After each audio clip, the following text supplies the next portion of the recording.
I, 34M, have been married to my wife, Emily, 32F, for almost 6 years. We met in college, fell in love fast, and got married a few years later in a small ceremony at my parents' lake house. I always thought we had a solid marriage, not perfect, but honest. Or at least, I thought it was. Last weekend, while Emily was away on a girls' trip with her sister and a few friends, I decided to finally tackle the storage closet in our guest room. You know the kind, a black hole for random boxes, Christmas decorations, and old college stuff you swear you'll sort someday. Well, someday arrived, and I had no idea how much I was about to regret that decision. When I started unpacking the top shelf, I found our old wedding box, the one with our photo album, her veil, and some dried flowers from the ceremony. I smiled at first. It was nostalgic, comforting. But then, right next to it, tucked in a garment bag covered with a light film of dust, I found another wedding dress. At first, I didn't think much of it. Maybe it was a friend's or her sister's, but curiosity got the best of me. I unzipped the bag halfway, and that's when my stomach dropped. It wasn't the dress she wore at our wedding. Ours was simple, white lace, sleeveless. This one was completely different. Champagne-colored satin, long-sleeved, and far more elegant than anything Emily ever mentioned. And the strangest part? It looked used. Not like it had been tried on once, but like it had been worn and danced in. I found myself touching the fabric, tracing over a faint makeup stain near the neckline, and my mind started racing. I couldn't stop thinking, why would she have another wedding dress? The more I stared at it, the more something felt off. I checked the garment bag again. There was a folded piece of paper in one of the inner pockets, a receipt, slightly faded. It was from a bridal boutique 2 towns over. The date on it made my blood run cold. April 12th, 2016. That's exactly 5 months before we got married. I sat on the floor for probably 20 minutes, just staring at that date. My heart was pounding. My first thought was ridiculous. Maybe she'd been engaged before and never told me. But that didn't make sense. We met in 2014, she was single, and I'd met her whole family. So, what was this? I took a photo of the receipt and the label inside the dress and put everything back exactly as I found it. Then I sat on the couch for hours, scrolling through old photos, trying to make sense of it all. When she got back from her trip 2 days later, I couldn't even look at her the same way. Every laugh, every hug, I felt like I was watching a stranger. That night, I finally asked. We were brushing our teeth, and I just blurted it out. "Hey, Em, why do we have another wedding dress in the guest closet?" Her toothbrush froze midair. She blinked at me through the mirror, eyes wide for a split second, then smiled, but it was forced. "Oh, it's my sister's old dress. She left it here ages ago." Something about how quickly she answered made me feel sick. Emily's sister, Mia, had gotten married in 2019, 3 years after our wedding, and her dress had been a completely different style. I said nothing, just nodded. But deep down, I knew she was lying. That night, I barely slept. By the next morning, the curiosity, or paranoia, had turned into something darker. I felt like my entire marriage was sitting on a foundation of lies, and I couldn't shake it. I called the boutique listed on the receipt. A woman answered, cheerful and polite. I told her I'd found an old purchase slip and just wanted to confirm if it belonged to a specific customer in case it had been a mistake. She asked for the order number. I read it aloud. There was a pause. Then she said, "Oh, that one. Yes, that dress was custom fitted for an Emily Carter. Picked up April 11th, 2016. My blood went cold. I thanked her, hung up, and sat there staring at my phone. Carter. That's her maiden name. It wasn't a mistake, but I still didn't understand. Why? Who would buy a wedding dress 5 months before marrying me and never mention it? The next logical thought hit me like a truck. Maybe she was planning to marry someone else before me, and it fell apart. But if that was true, why keep the dress? Why lie about it? I decided to dig deeper. Emily had always been protective of her old laptop, the one she used in college. It still sat on the bookshelf, but I'd never once seen her open it since we moved into this house. She said it was just full of old essays and photos. That night, after she went to sleep, I took it. It's still booted up. No password. I started digging through her documents, photos, downloads, and then I found a folder named June Plans. The last modified date? March 2016. Inside were PDFs for wedding venues, photographers, a guest list spreadsheet, and a document titled Vows Draft. My chest felt tight. My hands were shaking as I opened it. The vows weren't to me. They mentioned someone named Daniel. The moment I saw that name, Daniel, my stomach twisted into knots. I reread the first few lines over and over again, as if my brain refused to process what my eyes were seeing. Daniel, you've shown me what real love feels like. When I met you, I didn't believe I deserved happiness, but you made me believe again. It wasn't a generic love note. It was personal, raw, written like someone deeply in love, someone preparing to commit their entire life to this man. I scrolled down to the end of the document. It was signed, Forever Yours, M. I remember just sitting there, frozen, hearing the faint hum of the ceiling fan and her soft breathing from the other room. It felt like my world had just caved in. For the next hour, I read everything in that June Plans folder. The guest list, I didn't recognize half the names, a deposit invoice for a venue called Willow Creek Estate, and an email draft to a photographer named Lindsay. I Googled the venue. It was a popular spot for small weddings, elegant, rustic, surrounded by vineyards. And the date reserved on the deposit form? June 18th, 2016. Our wedding took place in September. That night, I barely slept. My mind was in chaos. I wanted to wake her up, shake her, demand answers. But something inside me told me to wait, to get everything first. The next morning, I called in sick to work and spent the entire day investigating my own marriage. I checked old emails, our text history, even social media posts from that year. Something strange stood out immediately. A 2-month gap in her Facebook uploads during spring 2016. She'd been posting every week before that. Then suddenly, nothing until our engagement photos appeared that July. What the hell happened in those 2 months? That evening, while Emily was in the shower, I went back to her closet. Inside a small jewelry box, tucked beneath some scarves, I found a folded photo. It looked like a Polaroid, the kind you take when you're drunk or happy or both. It was her, wearing that same champagne-colored dress. And beside her was a man I'd never seen before. He had dark hair, stubble, a blue suit. They were standing under what looked like a floral archway. It wasn't a professional photo, more like a candid shot. She looked radiant, happy in a way I'd never quite seen before, and on her finger, the same engagement ring I gave her. I nearly dropped the photo. I wanted to throw up, scream, burn everything. Instead, I sat down on the edge of the bed, staring at it until the water stopped running in the bathroom. When she came out, wrapped in a towel, she looked at me and smiled, like nothing was wrong. I couldn't fake it anymore. I held up the picture and said quietly, "Who the hell is this?" Her face drained of color instantly. She froze in place, water dripping from her hair, eyes locked on the photo in my hand. Then she whispered, "Where did you find that?" I didn't answer. I was shaking. "Who is he, Emily?" She took a slow breath. "Please, just listen to me first." No, you listen to me." My voice cracked. "You have a wedding dress, photos, vows to another man. What the hell is going on?" She sat down on the floor, covering her face with her hands. For a long moment, she said nothing. Then finally, in a trembling voice, she said, "It's not what you think." I laughed, a hollow, ugly sound. "Not what I think? Emily, you were married before me?" Her eyes widened. "No, I wasn't married, I swear to you." "Then what the hell was this?" I threw the photo down beside her. She looked at it, tears welling up. It was supposed to be a wedding, but it never happened. I blinked, confused and furious all at once. "You mean you plan to marry this guy?" She nodded, silent. I stood up, pacing. "So you were engaged before me, and you just forgot to mention that?" Her voice cracked. "It's not that simple." "Then explain," I said.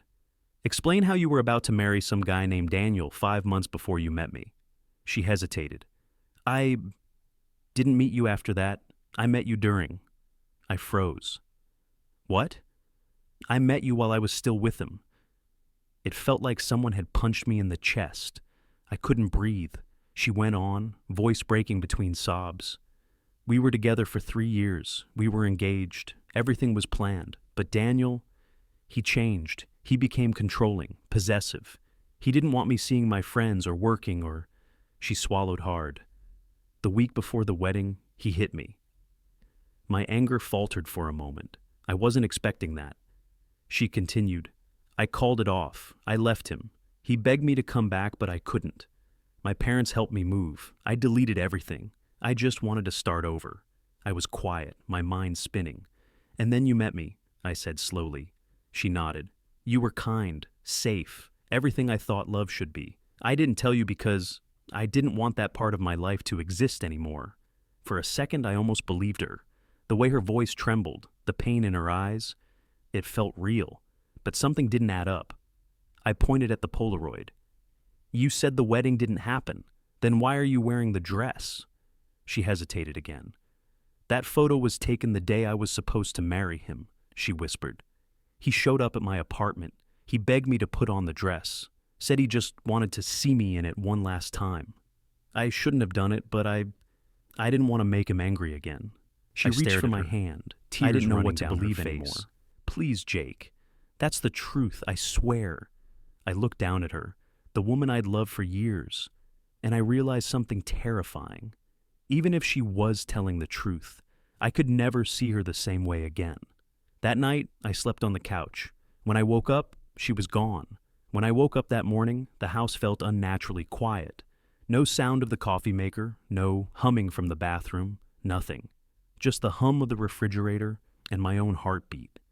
Emily's side of the closet was half empty. Her suitcase was gone. She'd left. At first I thought maybe she just went to her sister's place to cool off, but when I checked my phone, there was no message, no missed call, nothing. I walked into the kitchen and found a note on the counter. It was only 3 lines. I need time. Please don't look for me. I love you, but I can't do this right now. That's all it said. No apology, no explanation, just another hole where an answer should have been. I sat there for hours, rereading that note, trying to decide what hurt more, the lies or the silence. Eventually, my confusion turned into something else, determination. Because if she wasn't going to tell me the truth, I'd find it myself. I remembered she used to back up her phone on her old laptop, the same one I'd already looked through.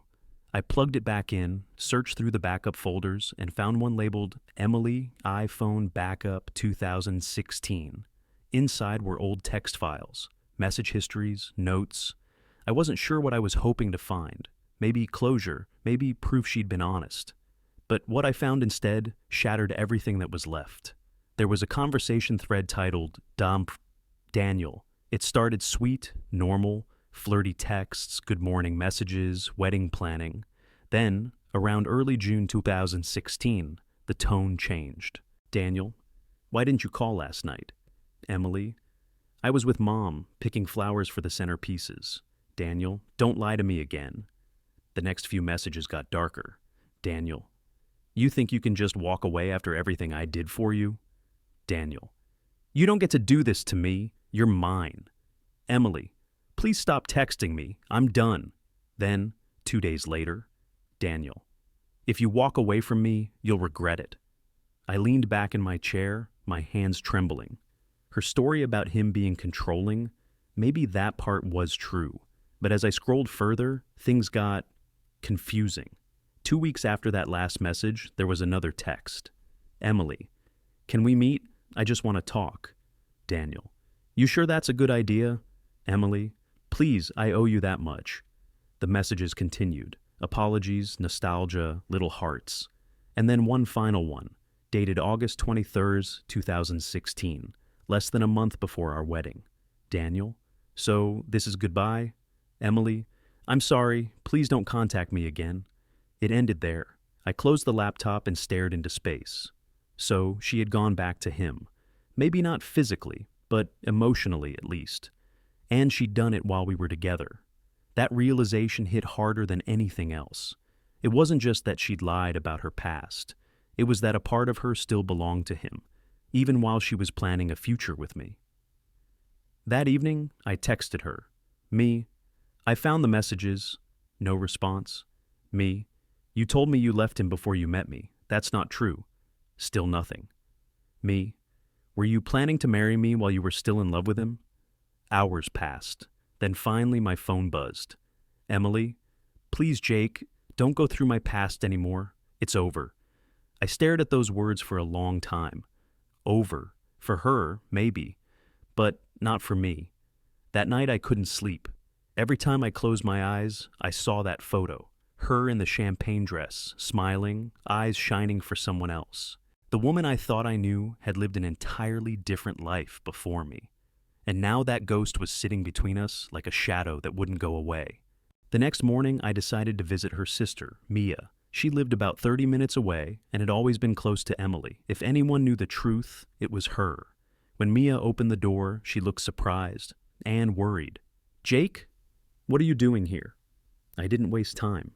She left, and I think she's lying to me about her past. Her expression shifted. She glanced behind me, then back at me. You found the dress, didn't you? My blood froze. You knew? Mia sighed and motioned for me to come in. She poured me coffee, sat at the table, and said quietly, I told her to get rid of it. I waited, heart hammering. She almost married him, Mia said finally. But it wasn't love anymore. Not by the end. He was dangerous, Jake. He used to show up at her work, follow her home. When she tried to leave, he lost it. Broke her phone, threatened her. Emily told me that, I said. She probably didn't tell you everything, Mia replied. The day she called off the wedding, he disappeared. No one heard from him for months. What do you mean disappeared? Mia hesitated. The police found his car by the river. No body, just the car. I felt the air leave my lungs. I whispered, You're telling me he's dead? They never found proof, Mia said.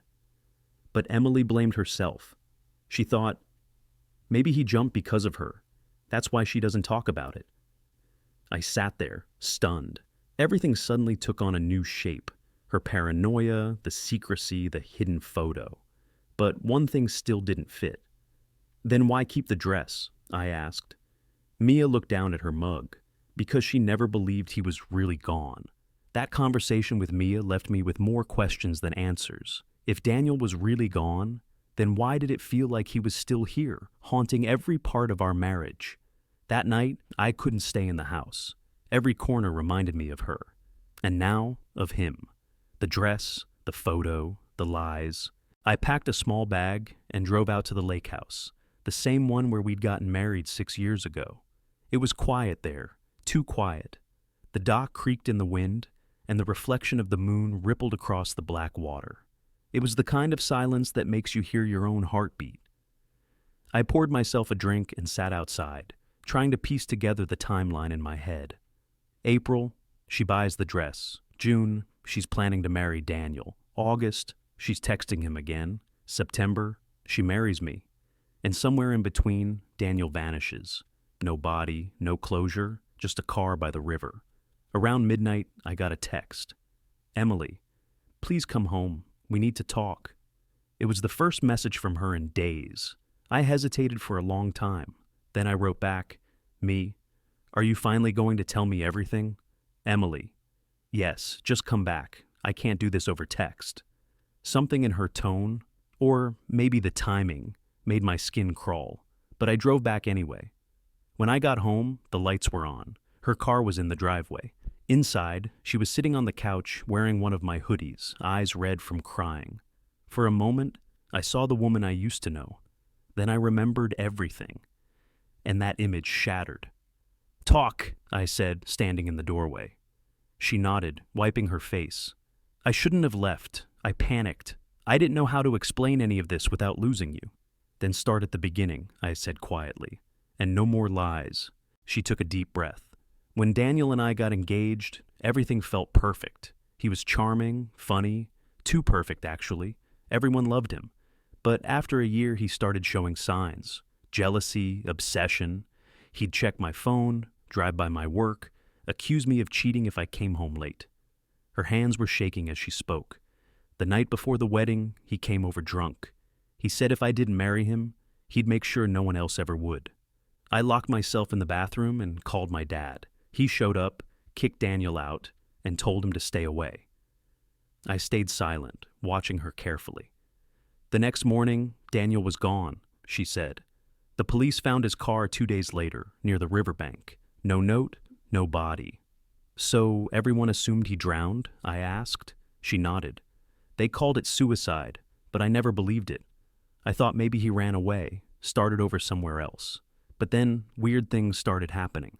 I frowned. What kind of things? She looked up, her voice barely above a whisper. Letters, every year on June 18th, the day I was supposed to marry him.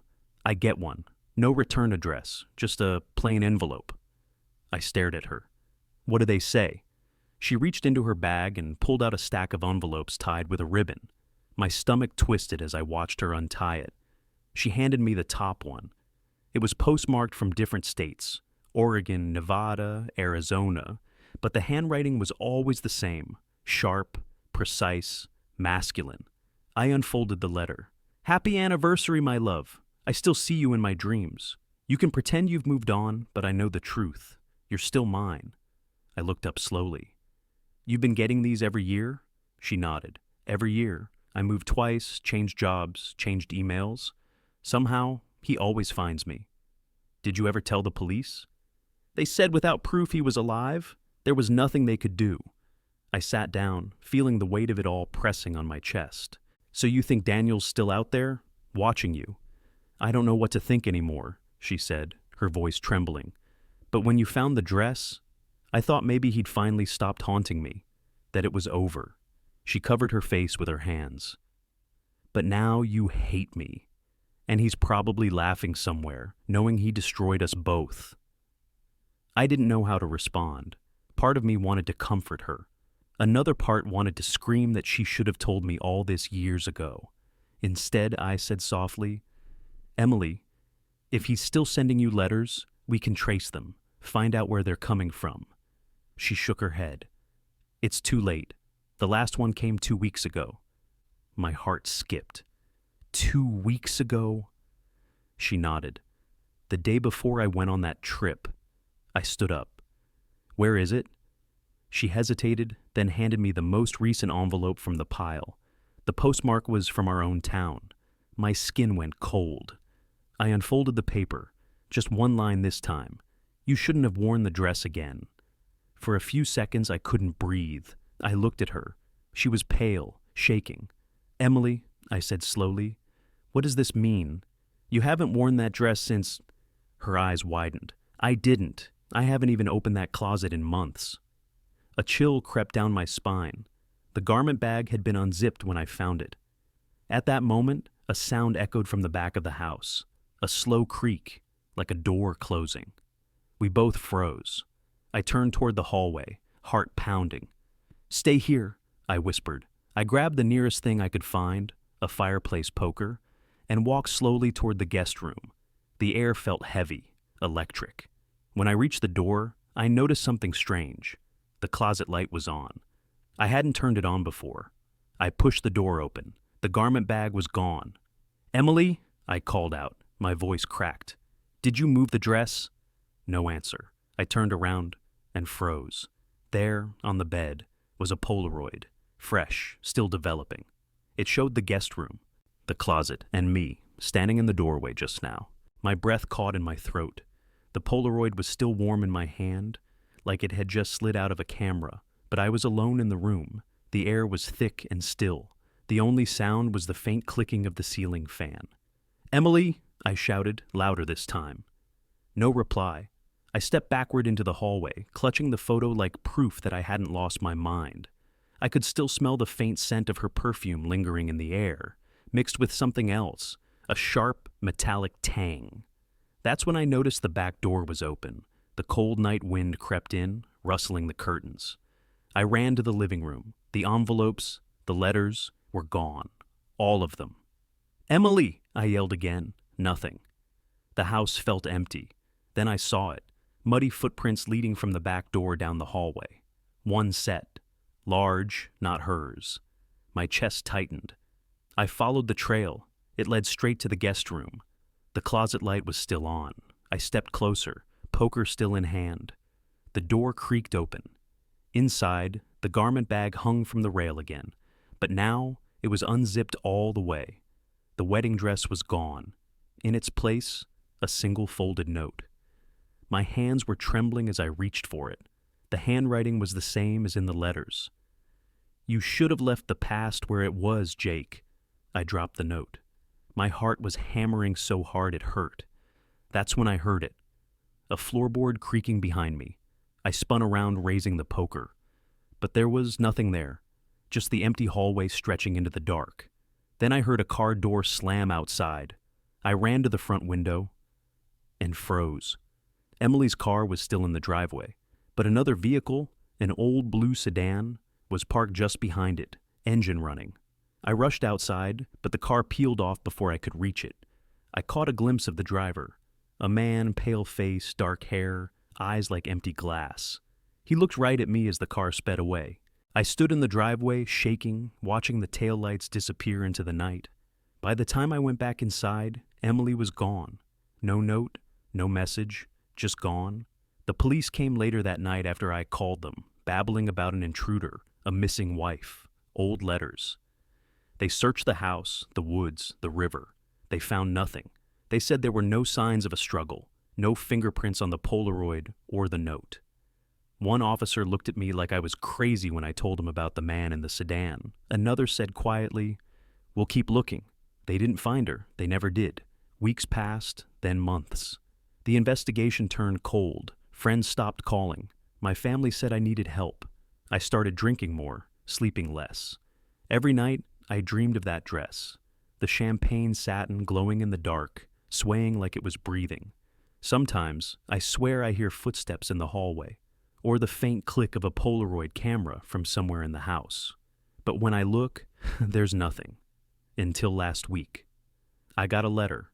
No return address. Inside was a single Polaroid, this time of Emily. She was standing by the riverbank, wearing that same dress, smiling softly.